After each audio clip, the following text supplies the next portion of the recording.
Magandang araw Pilipinas at eto na nga napakainit na naman dahil padami ng padami ang mga bumabakbak talaga kay Senator Marcoleta. Ang init talaga ng tingin sa kanya.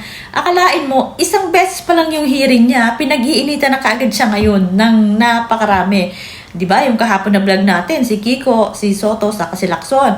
At eto pa ha, ngayong araw lang na to, talaga namang ang binabalita ay sabi pinatulan daw ni Lacson, si Senator Marcoleta, kasi nga kung aawayin daw sila, ay aawayin din daw niya si Senator Marcoleta. Ba't ka naman aawayin? Ang sinasabi lang naman sa'yo ni Senator Marcoleta, na insulto siya dun sa ginawa ni Kiko. Yung ginawa nyo, kasi nga ang gusto nyo, magkaroon pa ng independent body na nabubuo kayo ng sa inyo na mag-iimbestiga din doon sa flood control, di magdodoble na. Tapos nga, yung mga taong gusto nyong isama ay puro mga dilaw. Ano na mga asahan doon kung kayo-kayo, di ba? Kasi, hindi nyo rin kasi iniisip yung dating doon sa ginagawa nyo kasi nga ganyan kasi yung mga style nyo talaga. Kayo talagang mga dilaw. Dilaw din yan si Lacson eh. Saka, bakit pinag-iinitan yung masyado si Senator Marcoleta? Wala na kayong magagawa sa kanya yung Sana kasi nung ibigay sa kanya yung committee na yan, nagdaldal na kayo na hindi siya dapat dyan. Wala naman kaya napunta yun sa kanya. Tapos ngayon, na nakita nyo na magaling siya at na maayos yung ginagawa niya, yan naman ang yayariin nyo naman siya ngayon. Ano namang klaseng mga style nyo yan? Akala nyo naman hindi nakikita ng taong bayan yan. Naku, lalo lang kayong nalulubog dyan sa mga style na yan na bulok na. Tapos ito pa nga, ito sinagot din dito ni Senator Marcoleta si Ben Tulfo kasi nga ang sabi niya, mga senator nga daw na ang trabaho ay puro imbestiga ng imbestiga, tapos karamihan daw ay paepal. Dalawa yung kapatid mo dun eh. At saka yung mga sinasabi mong epal, sa totoo lang, ang dapat mong sabihan yan yung kapatid mo. Kasi, ang epal kita mo baka na nga naman nagagalit ka kay Senator Marcoleta kasi medyo natamaan si Erwin Tulfo dun sa sagutan nila tungkol dun sa akap kasi niya yun kasangkot siya dun Tapos yung kapatid mong si Rapi Tulfo member pala ng committee niya. Anong sinasabi mong yan na epal yung mga kapatid mo? At saka ang totoong epal yung kapatid mo si Rapi Tulfo. Kasi nga, ang kaya nyo lang namang ayusin ay yung mga nag-aaway ng mga magjojowa. Yun lang naman ang kaya nyo. Kita nyo, ang tatapang nyo dati, di ba? Asan yung mga bunganga ngayon yung kapatid mo, pati ikaw dyan sa flood control na yan, dyan sa mga tinatanong ng mga tao kung talagang hindi kayo puro epal lang din, di ba? Kaya nasasagot kayo ng mga tao kaya nahuhubaran din kayo ngayon, kita mo. Dati ang taas-taas ng kapatid mo na si Rapi Tulfo for president, ngayon nga. Kasi nga, yung investigation na ginawa niya dun sa Lotto, na napakayabang niya, gagawa pa daw siya ng, parang secret na mag-iimbestiga para daw malaman niya. Tapos biglang wala. So, ano ibig sabihin nun, di ba? Wala kayo, lang kayo, puro daldal lang kayo, wala namang napapatunayan din. At saka yung mga tulong-tulong nyo, naku po, hindi na uubra sa mga tao kasi kita na yung style nyo, lalo na yung mga kapatid mong yan, ay hindi rin naman talaga Parang sabi nga nung iba, karamihang nagsasabi, pera-pera lang din naman kayo O diba, paano pa kung nanalo ka, tatlo na kayong epal doon sa Senado kung sasabihin mong epal sa Senator Marcoleta. Sana nga, hindi si Senator Marcoleta yung sinasabihan mong ganyan. Kasi hindi naman talaga, dahil napakaganda. Kitang-kita ng mga tao na napakaganda ng ginagawa ni Senator Marcoleta. Kaya huwag kayong ganyan. Ayun, di ba, kita mo. Tama siya, padami talaga yung bumibira sa kanya. Di ba nga, yun nga sinasabi niya na yung station na napasara ay talaga yung mga nakinabang doon, katulad nila Karen Abela, ay talagang halos maglupasay, mabira lang siya. O, di ba? Akalain mo yung kinakaharap niyang taong yan. Pero, ganun pa man, ay hindi siya nagpapatinag. Kasi nga, sabi niya, kung ano nyo akong nakita noon pa at kung ano yung paninindigan ko noon, yun, ganun pa rin ako. Doon tayo sa tama. O, diba? At saka pati, alam niyo yung ginagawa niya, no? Kumusta naman? Hindi, kung ikaw rin lang, Kiko, Soto, tapos yung mga Tulfo, ay, kay Marcoleta kami. So, at syempre, hindi mawawala ang pagbasa natin ng komento mula sa ating mga netizens. Ikaw ang epal, mayabang na nilalang, puro lang kwento. Kala mo si Willie Garte.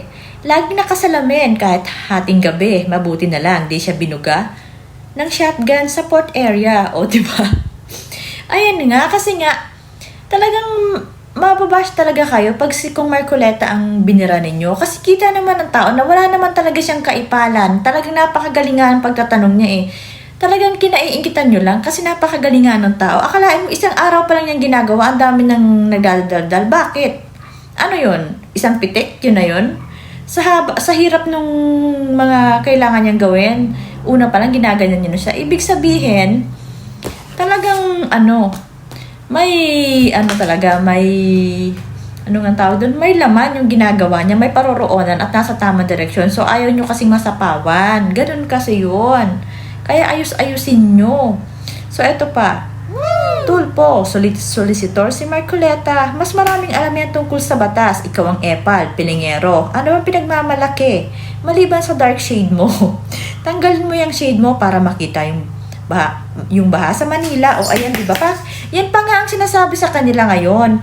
Bakit si Marcoleta ang ginaganyan, no? Bakit hindi nyo i-call out yung mga talagang sangkot no sa flood control na ayan naman na nakatibangwang na?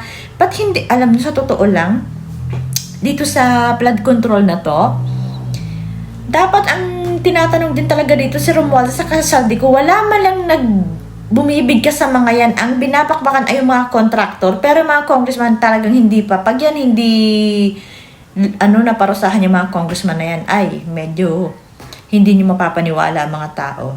Kaya dapat talaga may mapanagot dito. So ito pa, yung mga utol mo noon, lakas makapunas sa mga politiko, pero ngayon, sila nakapwesto sa Senado. Bakit ikong bibig nila sa mga korupsyon? Bakit hindi sila mag-ingay sa nangyayari sa bansa natin? Bakit sila tahimik, kaliwat kanan ang korupsyon ngayon? O ayan na nga. Dati kasi, nagpakilala kayo mga tulbo na talagang grabe kayo. Sobrang talagang minumura nyo pa, di ba? Bakit ngayon kayo na yung nandiyan sa pwesto? Bakit ikom yung mga bibig ninyo? At hindi, alam nyo naman yung mga korupsyon na ginagawa, di ba? Ang dami yun sa PhilHealth yun, sa Gold School, hindi na nga hindi mo na maisa-isa sa dami yung mga dapat na hanapin ng mga tao na tinurap ng gobyernong to. Tapos, magdadaldal kayo kay Marcoleta pa. Diba? Halatang halata kayo na hindi talaga para sa bayan yung intention nyo. Pang sarili lang talaga. So, eto pa. Ikaw, Epal Bentulpo, trabaho ni Senator Marcoleta, ang mag-imbestiga sa mga kurakot. Bakit nagagalit ka? Mag-imbestiga si Senator Marcoleta. Trabaho niya yan. Bakit ka galit? Imbestigahan ang mga kurakot. Kasama ka ba? Hambog, Bentulpo. O ayan, di ba? Sa halip na matuwa kasi sa inyo mga tao, dyan sa mga nare-react nyo, magagalit talaga. Kasi nga, suportado nga ng mga tao si Senator Marcoleta kasi nagkaroon nga sila ng pag-asa dyan sa ginagawa niya yan. At saka napatunayan na niya ang sarili niya sa Congress pa lang na talagang tama yung direction niya. Kaya nga naipasara ang ABS-CBN Kaya nga sabi niya, yung mga naapektuhan dun sa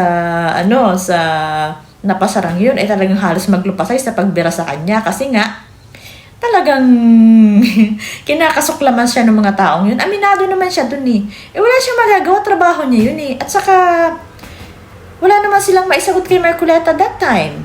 Live pa yun. Kung talagang wala naman silang kasalanan, makikita rin naman ng mga tao yan O, diba? Siyempre, kahit pa tama si Senator Marcoleta doon, masama ang dating sa inyo kasi apektado kayo. Kasi kayo yung mga taga doon, diba?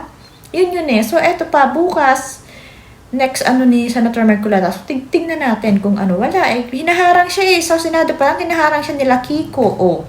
Syempre, lalong mag-iinit yung taong yan. Ang galing-galing pa naman yan. Naku po, hindi nyo kakayanin. Pero ang hinihintay ko talaga, yung mabanggit man lang si Saldico. Si Kung Toby lang ang dumadali kay Saldico at kay kay Martin Romualdez Yung iba wala Saka ang dapat yan tinatanong din dyan, si BBM, di ba? Sinabi na yan ni Lila Baste, di ba? Nila Attorney Harry Roque, ni Attorney Vic. O bakit hindi nyo kayang yan, pahamon yan kay Senator Marcoleta. So abangan natin, hindi na kasi pwedeng husgahan na kaagad natin ngayon unang hearing pa lang, pangalawa pa lang bukas di ba?